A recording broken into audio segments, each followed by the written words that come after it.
Good morning. It is Wednesday, the 4th of March. I'm Maeve McMahon, and this is Europe Today, your daily dose of European news and analysis right here on Euronews. Coming up, all eyes on the war with Iran, which enters its fifth day today. Overnight, strikes were reported in Iran and Lebanon, with the Iranian Red Crescent saying the death toll in Iran could soon be at 1,000. In Lebanon, meanwhile, more than 30,000 people have been displaced by the escalating violence. Meanwhile, the United Arab Emirates says it's been targeted by more than 1,000 attacks from Iran. And for his part, President Zelensky of Ukraine has pledged to send drone interceptors to the Middle East if regional leaders persuade Russia to end its war in Ukraine. And in Washington, President Donald Trump has warned the fighting could continue for weeks. This as Iran warns Europe to stay out of the conflict or face retaliation. For more on this, we can head straight over to Dubai, where our correspondent is standing by because, of course, Iranian drones and missile attacks have been fired towards the UAE in the past few days in response to the US-Israeli strikes on Iran. And while most attacks have been intercepted, some buildings there have, of course, been damaged, including the US consulate and Dubai International Airport. So, Jane, what is the situation there this morning?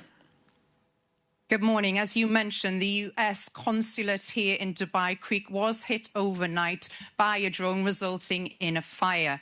Now, the UAE and Qatar are very much aligned that Iran has crossed a red line and, in fact, has lost its compass.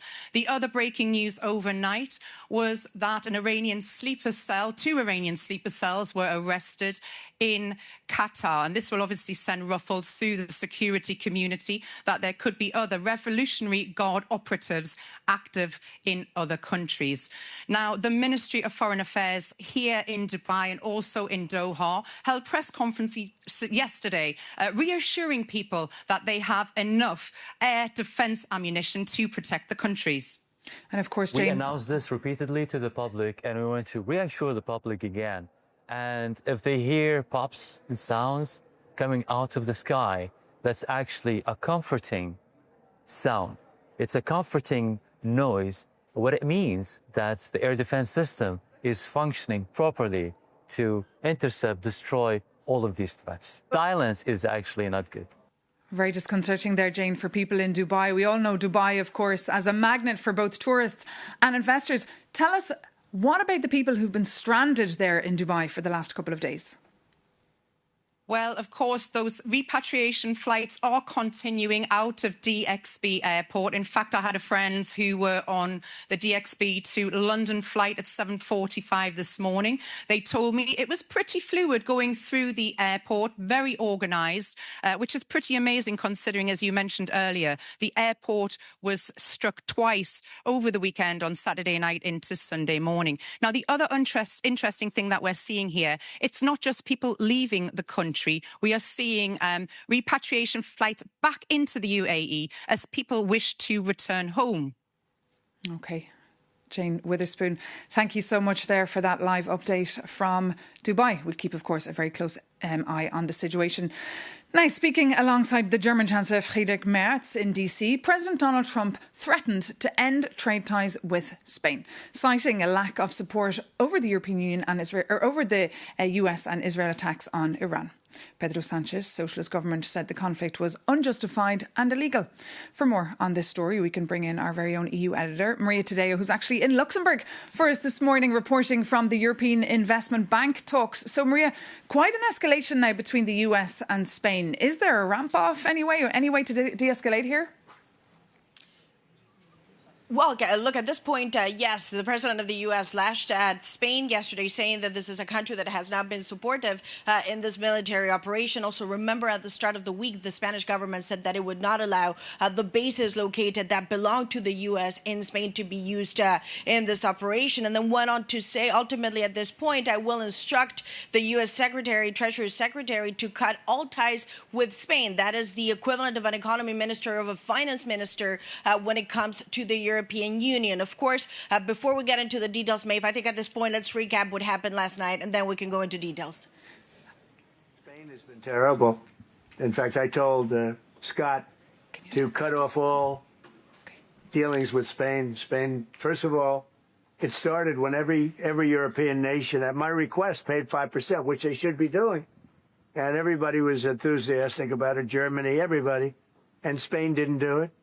And now Spain actually said that we can't use their bases. And that's all right. We could use their base if we want. We could just fly in and use it.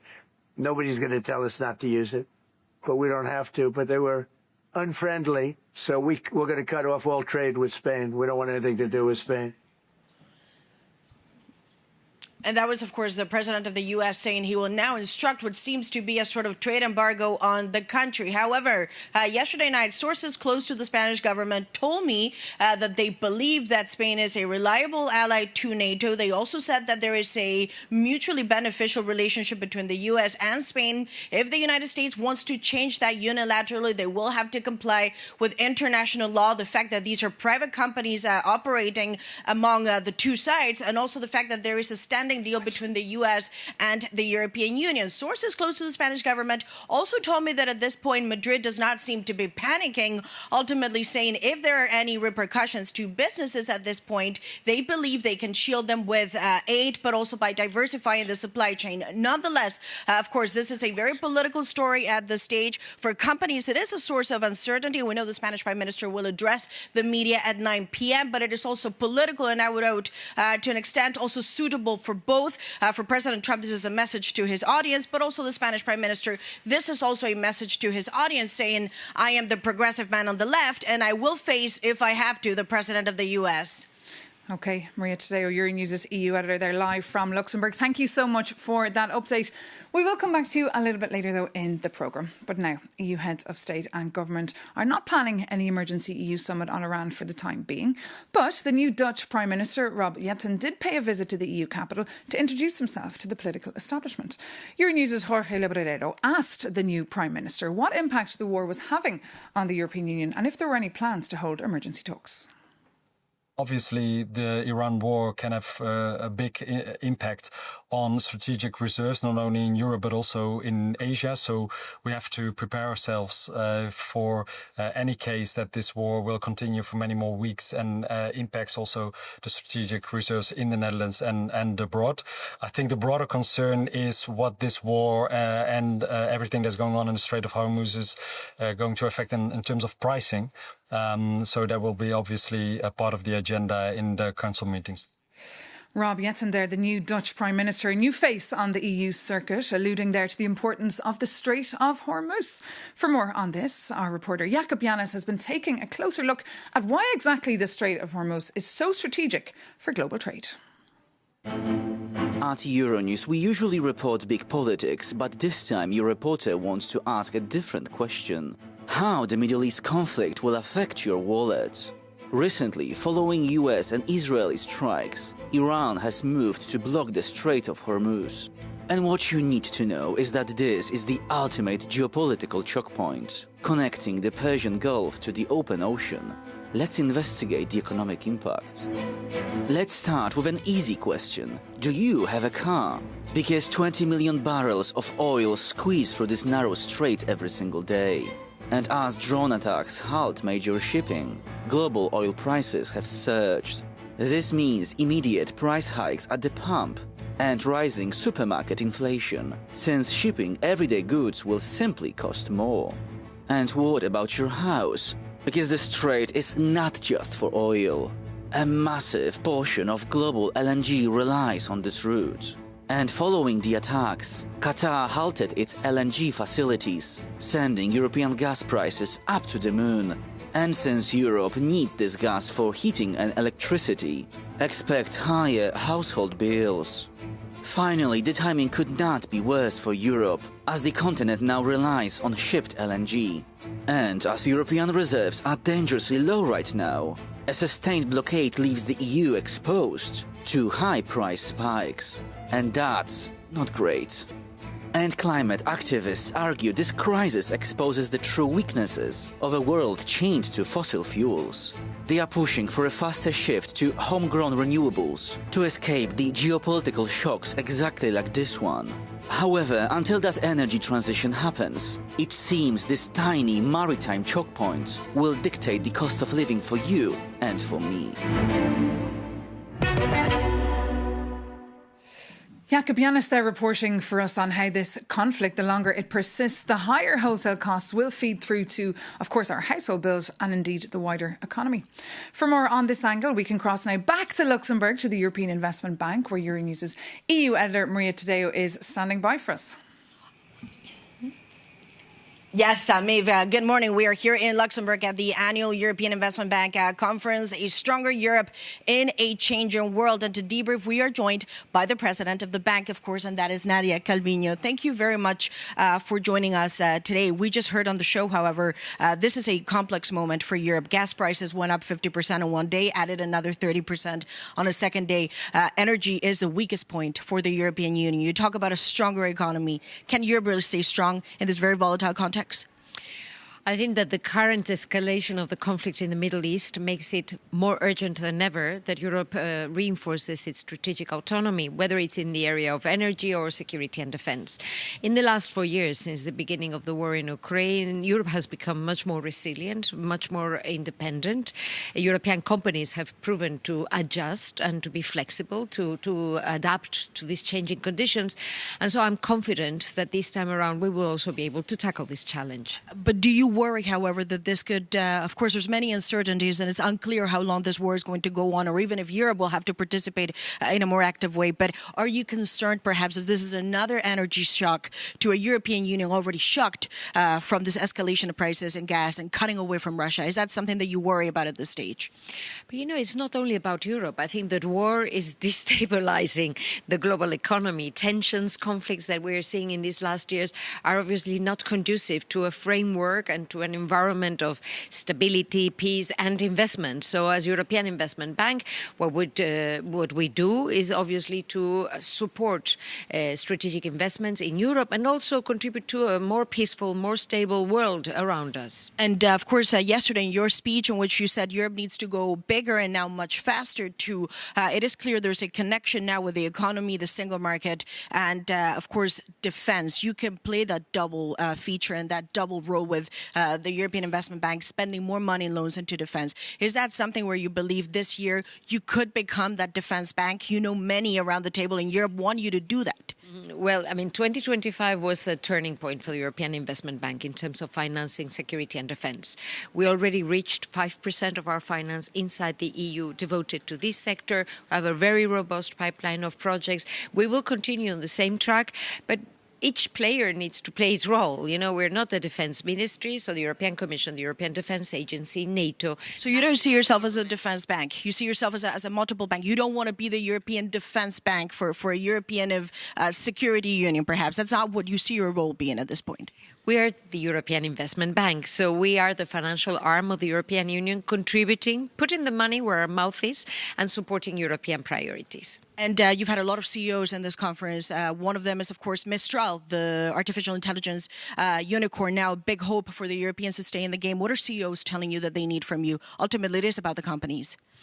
Well, the main message we're getting from business leaders, and I'm really grateful and impressed that with all that's going on around us in the world, actually we gathered here in Luxembourg a stellar lineup of speakers, institution leaders, top managers of leading companies, also investors.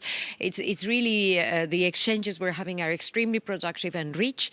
And what the business community is telling us is we need large-scale finance to scale up.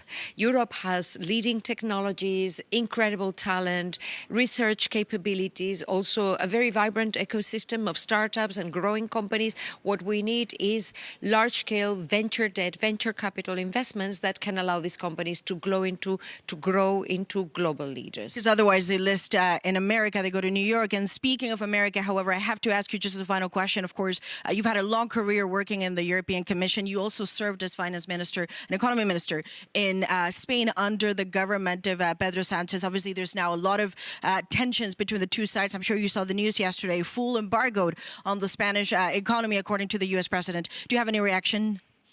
Well, obviously, Europe is speaking with one voice in this area. We are united when it comes to trade, when it comes to the economy, and more generally, I think that we all benefit from respecting international law and trying to contribute to peace around the world.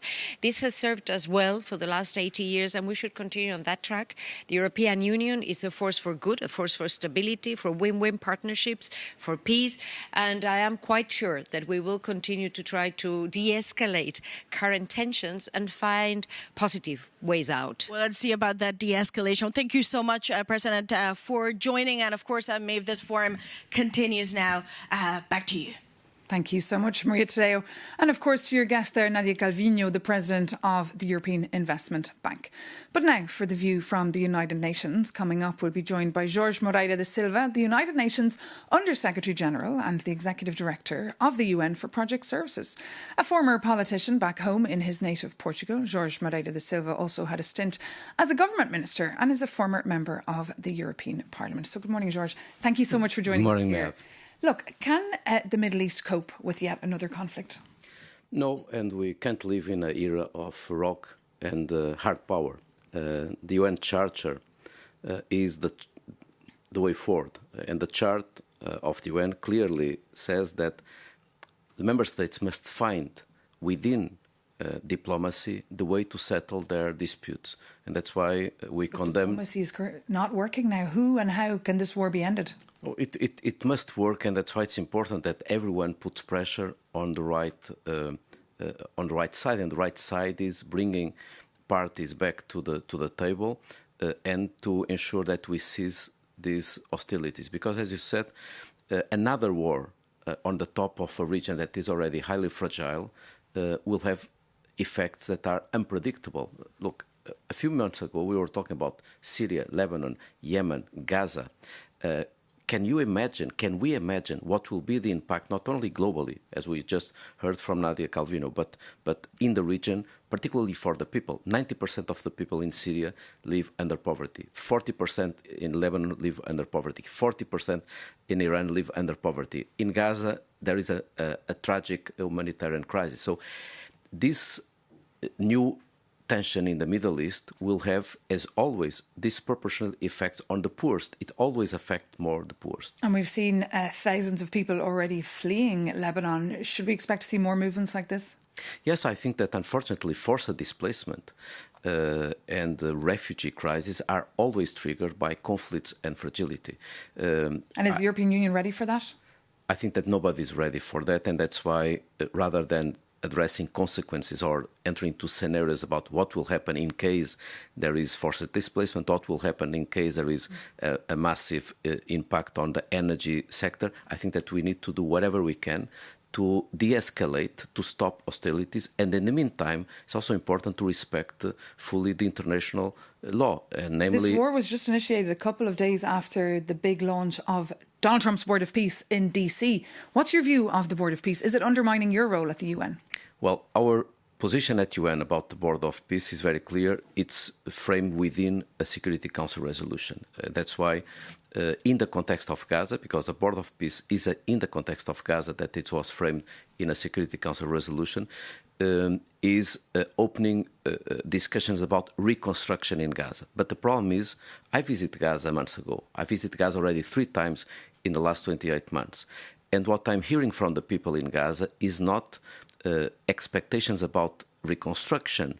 Of course, they will want reconstruction, but they are more focused on what can I get now. The children I saw, the 700,000 kids without access to education, the people living in improper, unsafe tents, the people in the middle of the rubble, what they want is removing of the rubble, removing of the mines and explosives, bringing shelters, proper shelters, repairing the power station. And the attention, of course, of the world as well as the world moves on to other conflicts.